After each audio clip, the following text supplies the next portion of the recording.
Hi there. Good day. Hope you are coming out of lockdown and doing awesome. I welcome you to IMEG, that is Indian Advanced Manufacturing and Engineering Group. I, Abhijit from Manview Designs, and me with Manu Ganesh will be hosting this podcast. My co-host today is Manu Ganesh. He is founder of GPY Machines. We already have had privilege of having him as our first guest in our first podcast. He has worked with Chandramouli when in Makino, and he has been kind enough to persuade Chandramouli sir to come to our unknown but growing show. Over to you, Manu. Mr. Chandramouli is very well known to me and he is my guru actually. It's a great honor to be with him today actually. It's a blessings, I would consider it as a blessings. And I have few words to say about our guru, Mr. Chandramouli. He is a MBA from IIM Calcutta and he has 4 decades of experience. And personally, he has done a lot of improvement in my life. In fact, I will just share a brief story. When I was in Makino in 2004, some of the Japanese told me that you are doing a good job, but don't leave the company. So I told him that I have a new boss and I have not worked with a boss like him. So at least for another 2 years, I will continue in this company because I need to learn from it. So that is the amount of respect and value he has added to my life. So he has worked in Hitachi, Makino, Starrag, Lab, and today he is going to talk about collaboration, improvement, customer focus, and 3 skills of growth and sprints in manufacturing business. Without further ado, I will request Chandramouli sir to introduce himself to the audience. Thank you, Abhijit. Thank you, Manu. Namaskara. So it's a great honor and privilege to be here today and doing this podcast for the sharing my own background and a little bit experience that gathered over 4 decades, as Manu sir said. I have a very interesting background in the sense I worked in multiple sectors. It is just it's a fortune. I never planned that way. And machine tool is where myself and Manu Ganesh work together, and that's where I think even Abhijit is focusing on his podcast. That's last over 15 years, from 2004 onwards. But going back in my career, after my engineering from NIT Trichy, I did a couple of years in the machine tool industry again. In 1979 is a flashback in Tata Motors machine tool division. So there are 2 parts of the machine tool division, if you like, in the beginning and the end, the end of the beginning and the beginning of the end, as you call it. But in between, life took me to several other domains. After my management career in education from Calcutta, I ended up completely diverse area called Unilever Ponds, which is fast moving consumer products. You all would have heard of the Ponds, talc and etc. But I was in the export division. Okay. Very quickly, 10 to 11 long years in that place, and then Pondicherry and Chennai and all. Pondicherry gives you a lot of good feelings, the holiday. But we were actually working. It was not a vacation. And thereafter, life took me to Ahmedabad. I was in Gujarat for 5 years. It's a great place where great people have born, kind of thing. Modi Saab and others. But I was not born there. I worked there for 5 years in Lalbhai Group, the Hitachi appliances. And I set up some interesting venture for them. Maybe we'll talk about it later on. And then came back again to Pondicherry to head an American company called Cooper Busman, which was an electrical switchgear. And then, we had to move on to a larger city for the children's education. Came to Bangalore, a short stint in lap cables. But then Makino picked me up thereafter and had a very good time with Makino, learned so many things in life in general and engineering in particular. And Manu Ganesh actually was my guru, to be telling you the truth today. Yeah, Manu said I am the guru, but it's quite the other way now. It's not a mutual admiration, but truly so. And he was the first one to took me around across all customers. We together visited 300 customers Okay. and learned a lot about what the customer is expecting from Makino. Okay. And somewhere 2004, 2010, I was Makino, heading Makino as a CEO. Learned a lot, did a lot of things around the country, interacting with Japanese and Singapore and so on and so forth. But the main thing is customers, understanding of customers. Yeah. And then moved on to a Swiss-German multinational called Starag. Difficult to pronounce, but easy to sell machines kind of thing. And that's where I retired in 2017 from a full-time career and still on the board of Starag, doing a little advice to them. And also now learning many things and advising a few other startups and corporates. That's my very brief background. Thank you, sir. So multiple sectors has been my fortune, I would say. So thanks for sharing the 4 decades of management journey, Mauli. Now, what is the change you see in the management styles in your experience, and how will it be going forward? I mean, you have covered in last 4 decades.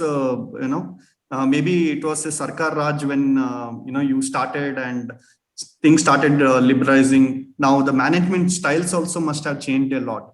So what is the change that you are seeing in management in your current experience? That's a very good question, Abhijit. I think I have to reflect upon it as I'm answering. I'm thinking aloud on this question.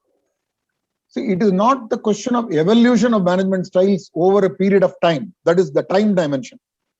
It is also the evolution of management style and adjusting the management styles to the space dimension. What I mean by space dimension is when you work in Tamil Nadu, when you work in Karnataka, when you work in Gujarat, when you work in Maharashtra, there is a space dimension. Different cultures, different languages, different expectations of people, and so on and so forth. Yeah. Another space dimension, Abhijit, is working for Japanese, working for Americans, working for British in one company, working for Swiss, German, and above all, working for Indian management as well. Okay. So this is again a space dimension. I am saying because it is a multi-geographic and international kind of exposure. So the management style has to be different in different context. Okay. And the third one, as I mentioned, is a sectoral dimension. Your behavior in the aerospace industry cannot be same as your behavior in fast-moving consumer product industry. Yeah. You know, whether you are a technician or an engineer or a middle management or a top management, the behavior of management style and culture have to again depend on the sector specific requirements. So broadly, if you ask me what is the evolution, overall evolution is from a authoritarian command and control regime in the 1940s, World War time, 1940s. The world has moved in the last 70, 80 years towards complete empowerment, decentralization to the grassroots level. If possible, to the grassroots level. What I mean by grassroots level, Abhijit, is the one who adds up value to the product. I don't mind using the word, the workers, the operators. Okay. These are the people who are selling the product, the people who are servicing the product, all the grassroots level product who add value to the product from design to after sale service. So the management style is empowering more and more of grassroots level people to the extent the so-called top management and middle management may even disappear in the next 20, 30 years. Okay. About which I will touch upon later on in our conversation. What is the environmental changes happening, which are also causing this disappearing jobs, not only in functional levels, but also in the levels, hierarchical levels. Okay. So, broadly speaking, command and control 70 years back, complete empowerment now. So the evolution went from one end of the spectrum to the other end of the spectrum gradually. As far as I am concerned, I have to adjust it. But my personal management style could be different from Manu Ganesh or anybody else we work with. And I believe that taking the team along and giving an opportunity for everyone to contribute in improvement in areas which make customer more happy, and above all, to work together. Yeah. Like collaboration. Collaboration, Abhijit, to take another 30 seconds, can be in 4 dimensions. This is my own thinking. Okay. The youngsters who are listening to me, will get great benefit out of these 4 dimensions. Okay. The first dimension is looking at the colleagues in our own department. Colleagues in our own department, we should collaborate, work together as a team. Yeah. Any level, could be worker level, supervisor level, manager level, or even the top management, board level also. Even a board has got a team within the board. Yeah. Nobody has got to escape from this concept of collaboration in the respective teams. That is one level. Yeah. The second level is collaboration across functions. Yeah. Marketing function, manufacturing function, design function, service function, maintenance function, sales, all functions are finance function, HR function. Within them, there is a collaboration in their own teams. I already mentioned. Across the teams, there should be collaboration. Yeah. And in my personal career experience, we implemented this, and about which we'll talk in another podcast, maybe. Yeah. How the collaboration can be a very successful tool, as well as a technique, as well as a behavioral aspect and cultural aspect. Yeah. The word teamwork is a very simplistic term. I want to use the word collaboration rather than teamwork. Yeah. The third level of collaboration, Abhijit, is going beyond our company and collaborating with suppliers on the one hand, on the customers on the other hand. We should not look at suppliers as, just a purchase order kind of thing. Correct. Without suppliers, no company in India can exist or anywhere in the world. 80% of the value addition of any product like machine tool or whether it is automobile or aerospace is added by the suppliers. Yeah. Without customers, to sawal hi nahi hai. Nobody can exist, and therefore collaboration with suppliers and customers are the third aspect of my thinking. Yeah. And in my career, I was lucky to go to the complete value chain, and as an MD level, you get the exposure to understand this width of collaboration. The fourth level I understood in my last 10 years is collaboration with the ecosystem. For example, Bangalore Chamber of Commerce, Confederation of Indian Industry, Capital Goods Skill Council, Aerospace Aviation Skill Council. Like that, when we collaborate with several bodies of ecosystem, even though I retired in 2017, these collaborations with the external to the environment, in the environment, is keeping me occupied. And therefore, those who are listening today, look at it from the team angle, across functions, across the value chain, supplier, customer, and across even the industry. Department of Heavy Industry, so many collaborations are possible, and no one can be an expert in anything. The famous American saying is, none of us are better than all of us. Yeah. And Manu Ganesh helped me to understand this by taking me to all the customers. So I'm very grateful to him. He is indeed my guru. No, thank you, sir. Thank you, Abhijit. Thank you, Manu.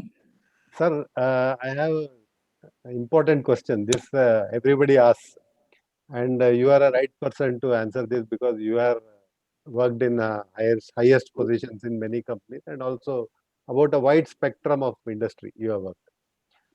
The question is, Indian industries are doing quite well, but we don't see revolutionary products coming out of Indian industry. What do you think? What is the missing link in this? See, revolutionary products, if you are referring to radical innovations, I hope you are referring to radical innovations. Radical innovation. Okay. See, India is the oldest country and the youngest nation. Somebody said this. See, we are only seven decades old nation, but we have 5,000-year-old or 10,000-year-old history. So our industrialization, if I look at the three elements of any economy today, is a primary economy, agrarian, the secondary economy, which is manufacturing, industry, and the tertiary economy, which is the service sector, government, etc. I call the bread, butter, and jam. The bread is agrarian. I'm just thinking aloud. Nothing, no notion. The butter is the industry. The bread is agriculture and butter is the industry. And the jam is the service sector. But look at our pie of our GDP. Sadly, the jam has occupied more portion. 60% of our GDP is service sector. 16% of our GDP is manufacturing. Around 9 to 10% is agrarian. But look at the people who are occupying. The Pareto principle is also in this ulta. 70% of people are in agriculture, right? 20% of people are in manufacturing and 10% of people are in service sector. Because service sector is highly automated, as you know, IT industry and all, over the last 20 years. Telecom, IT, which is why they are able to work out of home, you know. And they are very proud to say, another 3 years we'll work out of home. And can't do that for manufacturing, right? Yeah. So in agriculture, if you don't work in the field, paddy cannot grow. Yeah. You cannot work out of home and say, paddy, please grow. Yeah. I use augmented reality technique for paddy to grow. Nahi hoga. Yeah. So on the lighter vein, I was sharing this. What I'm trying to say, innovation, Manu, Yes, sir. the way it happened in the developed nations from the 17th century onwards, we do have an innovation called yoga, which has taken a brand image across the world. I think Manu Ganesh is a yogic person. Maybe Abhijit also, I don't know, because Abhijit ka hairstyle dekega to, he looks like a yogi. Right? Unless I wear a wig, I cannot show I'm a yogi. I don't No, know. I used to do yoga for. See, I just guessed it. So, looking at the other aspect of our culture, we were dominated by external forces. Yeah. The Mughals, the Portuguese, the British, and so on, and French, and so on and so forth. Yeah. So we were never allowed to think independently. So there is a psychic and cultural aspect here. Yeah. Yeah. Absolutely. So to put it very briefly, the radical innovation requires absolute creative thinking and above all, branding. Branding is an extremely important point. Most of our MSMEs, yesterday I was in an MSME webinar giving a talk, most of our MSMEs, fortunately or unfortunately, are dependent on large enterprises. Correct. So they make only a product which is called built to design. It's only built to design. Somebody has designed, like Tata Motors designed the car, all the suppliers of Tata Motor have to make a component like an engine or a gearbox or a con rod, connecting rod, whatever.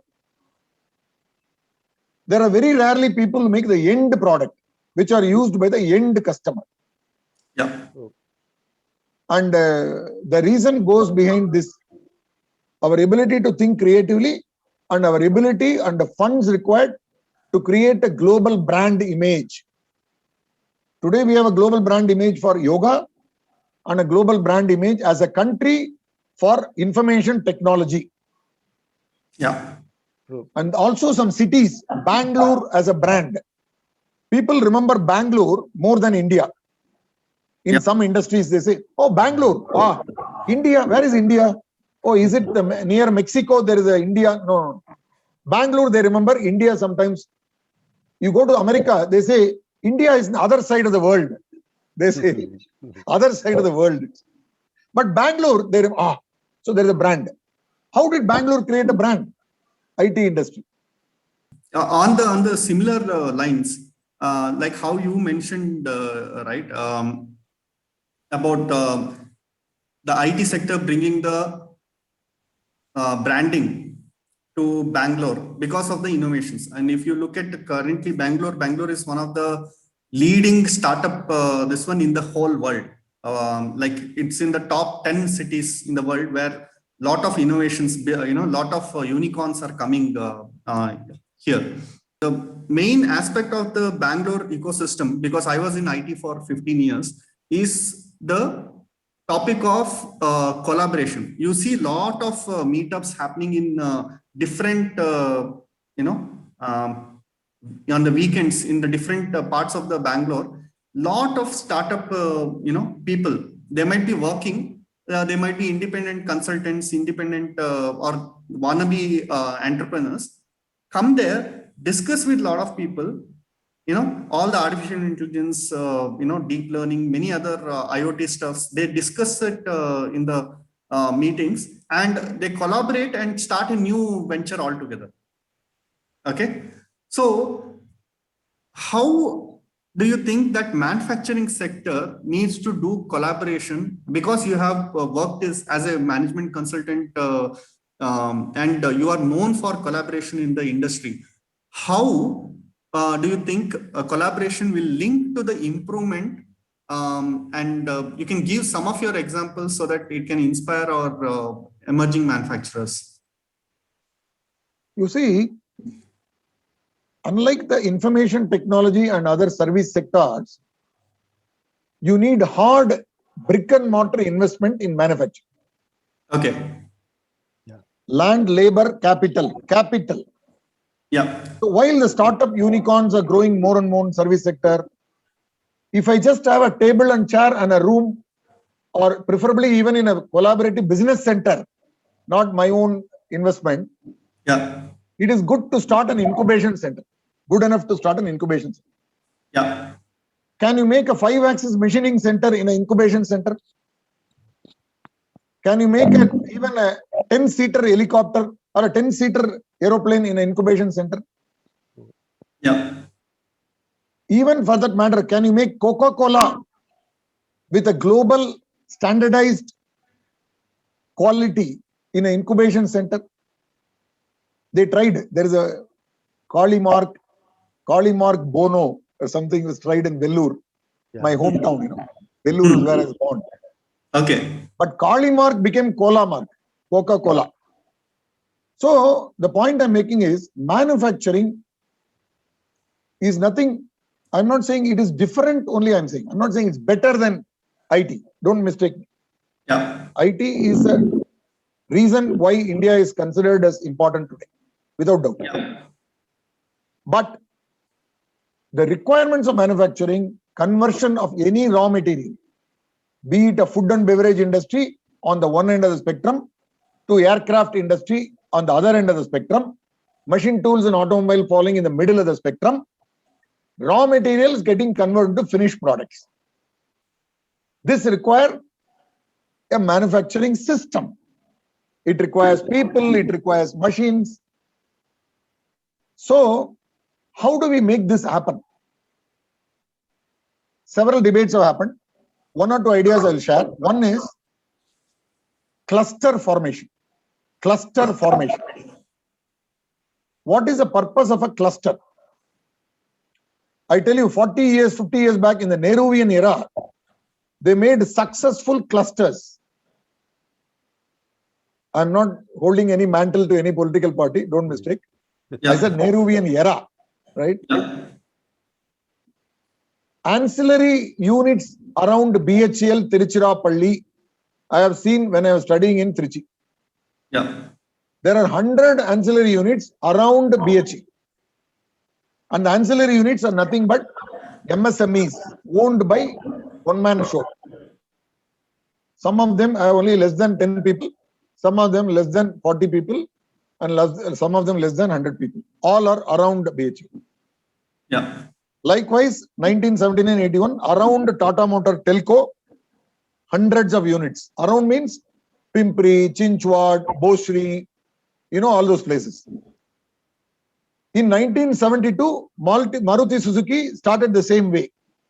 Correct. Hundreds of units. Hyundai Corporation in Chennai, in Sriperumbudur, started the same way.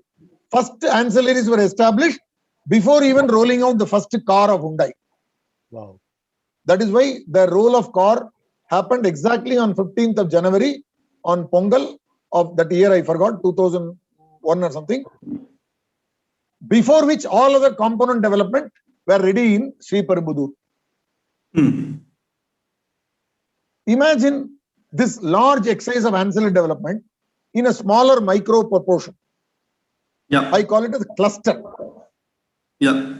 In Bangalore, if you take Peenya cluster, Bommasandra cluster, Electronic City cluster, Chennai, you take Ambattur cluster. If you take Gurgaon, then you take Gurgaon cluster, Manesar cluster, Noida cluster, Faridabad cluster.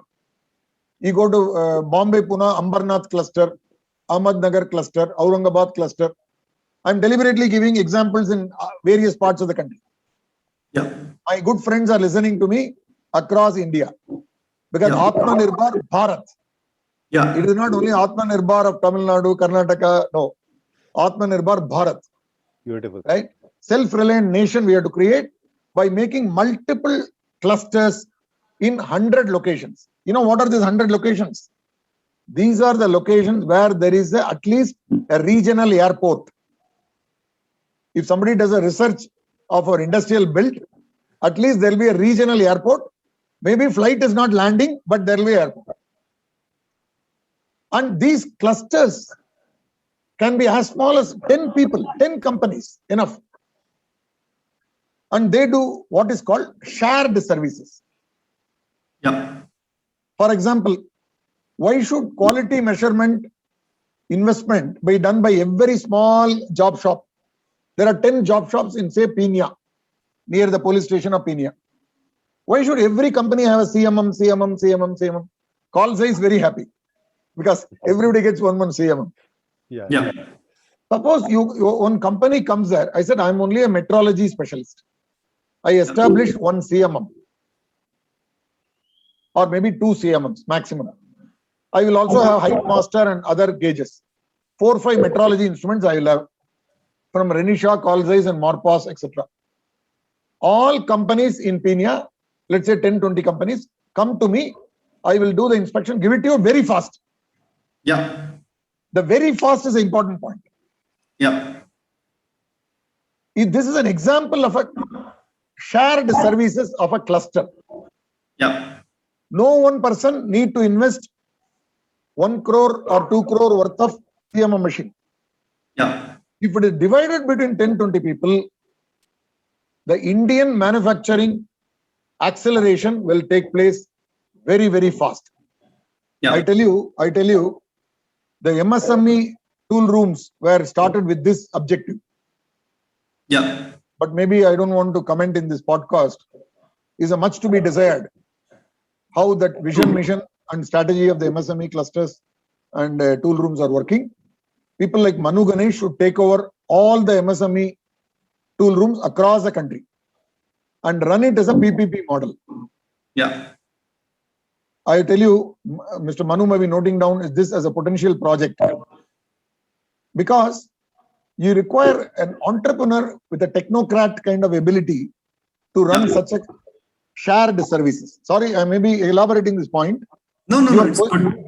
Your question was, how do we now take this manufacturing forward and create several startup ventures? Correct. Now I want to go back to the question. Why don't we create several startups in metrology? Correct. Yeah. Why don't we create several startups in CAD/CAM design? Why should design be inside a company? See, in the good old days, NIIT and other companies opened thousands of CAD/CAM training centers across the country 20-30 years back. Remember, even our IT industry were born by NIIT, companies like NIIT. Yeah. There was no Infosys, Wipro, TCS and all. Yeah. The NIIT developed 1 million people across the country. Yes. We should really thank them. And then they were available to start the small startups, which became mega corporations over 20 years. Yeah. That happened in the service sector. Imagine in our manufacturing sector, if startups can come on the one hand for metrology, example, Another example is a design and development, CAD/CAM centers. And third example, which is coming very fast, Manu Ganesh knows some of his colleagues in the service sector. Why? Even Manu is a good example of that. Came out of corporations and set up small entrepreneurship in after-sale service. If a refrigerator can be repaired by a one-man show, why not CNC machine be repaired by a one-man show? Our good friend Suresh, I forget his name, he's the first one to have the courage to come out and set up a complete service company, after-sale service company of a very high quality. Earlier, of course, Kirloskar group of people, when they left, they set up several service companies across the country. Okay. Because Kirloskar machine tool company was closed due to various changes in the industry. But the people who came out were experts. Yeah. Entrepreneurship, I gave you 3 examples other than manufacturing. Yeah. Manufacturing requires a lot of investment. That is the core operation. Yeah. But the support functions in the value chain, design and development, metrology, and after-sale service can be encouraged for startup companies. Yeah. The innovation in design and development, the innovation in metrology, and the innovation in after-sale service through Industry 4.0. Yeah. I'm not preempting any of your questions, but through Industry 4.0 is happening on the ground as we are talking, which is why those kiri, all those conversations are going on by the friends you mentioned. Artificial intelligence, idhar udhar baat kar raha hai. But from academic discussion going on in multiple coffee shops and beer shops in Bangalore, now they are really understanding what is doable and what is not doable for the Indian digital transformation. Yeah. Go ahead. Yeah. Say I used to, couple of years back, I used to be very active, this one in artificial intelligence and deep learning and robotics. I used to attend a lot of meetups. And in these meetups, what I found is that it's not, they want to do a lot of things in, robotics and automation, where it is pick and place service, warehouse management and different stuff, where they need a lot of mechanical knowledge on the same. But I found out that there is not many people coming from mechanical side of things to these kind of startups, these kind of startups, where they can tell that, okay, I can design this robot for you, I can design this conveyor for you, I can design this robotic arm and this one. Or the people would have lot of knowledge on the actuations and controlling the arm, recognizing the object, all those things they would understand, but they wouldn't know how exactly to develop the needed torque and needed structural support that the robot would need to do. Their max, they would do something in 3D plastic 3D design and produce that. And thereby the resolution or the accuracy of the robot would be like in 1 mm, 2 mm, like that, not in microns. So I think I see that there is a lot of opportunity for the existing manufacturing sector to go out and see the other side of the thing, and they can collaborate there. Yes, sir. I raised my finger because I tell you, this word called Internet of Things Yeah. has got 3 words in that. Yeah. I'm attempting to answer your long question. Yeah. There is an internet, there is things, Correct. and there is off OF in between. Correct. Many people ignore the OF. Okay, it's just linking the 2 words. No. The OF has got the potential meaning behind. The IT people all trying to specialize in artificial intelligence, machine learning algorithms, Boolean algebra, blah, blah, blah. So many things I hear. Yeah. That is the internet part of it. Yeah. Okay, a little bit cloud, unless you say cloud, they won't accept you as a person. Right? Cloud to bolna hi padega, which is nothing but internet. See, let us say internet means people think it's a Purana Jamana hai. Cloud bolega to, oh, the man has arrived. And further they say fog. You know, there's something called fog. Yeah. Fog analytics. IoT Have you heard of thing. Yeah. fog analytics? Bolega to, oh, man is latest guy has come. Right? So this is all the people. I put them in one bucket called internet. Yeah. In the other bucket, I put the kind of people you mentioned with a lot of grievance, the robotics people, the machine people, the mechanical people, the automation people, the conveyor automation, machine automation, electrical, what the one word you did not use is mechatronics. Okay, Yeah. Ovid also, mechatronics. All this I put in the things. I put them in the things, Yeah. the devices.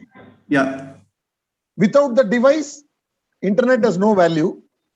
Without the internet, the device has little value, less value. Yeah. I made two very powerful statements. Yeah. Without the device, internet has no value Yeah. as far as IoT is concerned. Okay, it has got value for WhatsApp messages, emailing and chit-chatting, you know, Facebook and all. That is, I'm not referring to that. That is social media interaction. Yeah. Without, in IoT concept, without the things, internet has no value. But the conversely, without the internet, the things still have value. You can have a robo without internet. You can have a mechatronics without internet. You can have pneumatics, hydraulics, electronics, PLC, CNC machines, everything without internet. In fact, Manu Ganesh was told by our IT department, hey, if you put IT, if you put what is called that, what is the jack, Manu? RJ35. RJ35. RJ45. RJ45 jack. The moment he takes RJ45 cable in his hand, even security guard will come running behind him. Yeah. because the cyber security. Correct. Cyber security, you know, in the Tamil language, there's a word called cyber. Cyber means zero. Okay. Right? The cyber part cannot exist without the things part. You know, the cyber security in 2004 discouraged people like Manu in implementing IT-oriented solutions in the shop floor in 2004. Yeah. And we are reinventing the wheel today. Now everybody, including the security guard, is carrying a RJ45 check. Yeah. Because even in security room, there is a computer connected to the HR department. Yeah. Otherwise, the corona vaccination cannot be checked, for example. So the things, Abhijit, are getting more and more important today. Across the country, a revolution is happening today. I am participating in that revolution. That is called Industry 4.0 revolution. Yeah. And remember again, the 4.0 alludes to the internet. Yeah. The industry alludes to the real work. Yeah. They did not say IoT 4.0. They could have told artificial intelligence 4.0, ML 4.0. Koi nahi bola. Industry 4.0. And who said it? The Germans said it first. Swiss and Germans said it. The Japanese were a little worried. They said, no, let's call it IoT. The Americans said industrial IoT. You know, they want to be different from Japanese always. Toyota and Ford, they want to compete. So IoT, tum bola, main bola industrial IoT. But Germans said, no, whatever you do, it has to be helpful for the manufacturing sector. So Industry 4.0, Abhijit, is here to stay because you are only using internet as an enabling factor. Yeah. The main factor is manufacturing excellence, design excellence, quality excellence, delivery excellence, service response time excellence, supply chain excellence, and so on and so forth. You will achieve the excellence without internet, happy. You achieve it with internet, even more happy. Yeah. If this is not told, I'm advising one company in Coimbatore. Can you believe the startup venture in Coimbatore 2015 is already famous across the globe. in the implementation of Industry 4.0. Okay. How did it happen? The 5 promoters of this company are not IT software engineers. They are mechatronics engineers. Okay. All the 5. Okay. But 15 years they worked, each one of them worked 15 years in big corporations. Yeah. And they came back and set up the startup venture in 2015 at the age of 35, doing very well, growing globally. So example is, you need to understand manufacturing and mechatronics. Okay. You need to understand the mechanical side of things. So revolution is happening. Once again, mechanical engineering departments are admitting more and more students. Just to interrupt, who is this company in Coimbatore? I mean, for the audience, they might look up to that company so they can know more about this company. Okay, I don't mind mentioning it if it is helpful for all our youngsters. It is called MaxByte Technologies. MaxByte. MaxByte Technologies. Okay. Okay. Cool. There are a couple of other startups I advised in the past. But those startups, not to mention name, were installed by IT specialists. Got it. Who worked in Motorola, TCS, Infosys, etc. Capgemini. Okay. So even in the startup ventures, I encourage people who have a good balance between IT and OT. OT means operation technology. What you mentioned as mechanical engineering, in the industry jargon is OT, operation technology. Robotics, warehouse, etc., including automated guided vehicle, AGVs, CNC machine tools, all this become OT. IT is very clear. Yeah, Internet of Things, IIoT is IT. Yeah, cyber security is IT. Artificial intelligence, ML is IT. Big data analytics is IT. Basic data analytics is also IT. So all these are on one side of the spectrum. Other side of the spectrum, OT. But if you don't connect the two, so there is a big subject called IT-OT integration. If you Google it, you will get a syllabus for that. IT-OT integration, you will get a syllabus, curriculum. Okay. I encourage all our audience listening today to enroll themselves for IT-OT integration curriculum. Because if they don't do that, they will become IT specialist chasing algorithms and programs, or OT specialist looking how the beautiful robo or Kobo is working. But how to digitalize automation or how to automate digitalization. There are two ways of looking. How to digitalize automation is one subject. Already robotics is there in one company, let us say, introduced 10 years back. In Industry 3.0, robo existed. In Industry 3.0, CNC machine existed. In Industry 3.0, conveyor automation existed. But they were not digitalized. Data was not the key parameter at that time. Only automation was a parameter. On the other hand, give me a couple of minutes on this. Very important point. On the other hand, retail industry like Big Basket, retail industry like Reliance, etc., automate, and many service sectors, they digitalized even 10 years back, 15 years back. You go to a normal shop also, even a mom and pop shop, he has got a handheld terminal. King, then the bill comes out. You go to the Rola supermarket, king, bill comes out. That all that existed even 20 years back. Globally, 30 years back, 40 years back. In India, at least 20 years back. Those industries were digitalized. But now we are coming to digitalizing manufacturing industry. That is a big difference happening.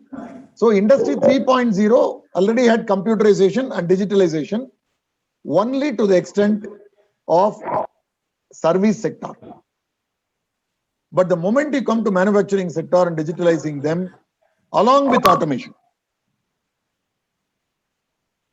and then the revolution of 4.0 is happening. I always make a joke, the Ola and the Masala Dosa. The Ola taxi and the Masala Dosa from Zomato. We are enjoying it. I hope the day will come when we will enjoy an automobile or a machine tool coming out from similar. You take an app, you press the app, duck, one vertical machining center should come. You press the app, duck, one spindle should come. Duck, you press the app, the service mechanic should reach. Yeah. I can give 100 examples like this. Yeah. It is happening as we are talking. Yeah. That is called the 4.0 revolution. Yeah. Great.